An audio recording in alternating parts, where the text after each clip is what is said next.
Ang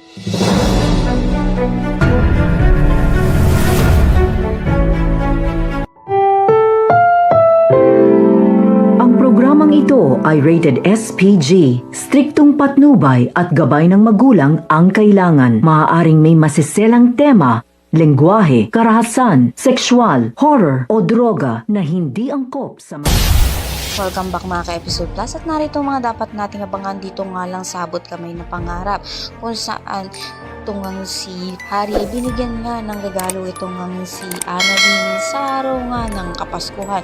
Then deserve naman nga raw nito na makareceive ng regalo. Sa kabilang banda naman nga ay magkakausap at magkakalapit na nga muli itong si Lynette at itong si Dr. Nyag.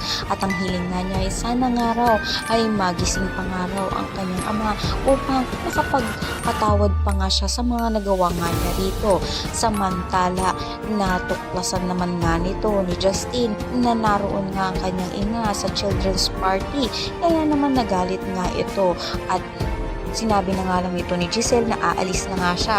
Inabol naman nga nito ni Justin ang kanyang ina. Yan ang pakatutukan nga natin kung lalambot na nga itong ang puso ni Justin para nga kay Giselle at patawarin niya na nga ito. Lahat na yan ang mga natin. Maraming salamat sa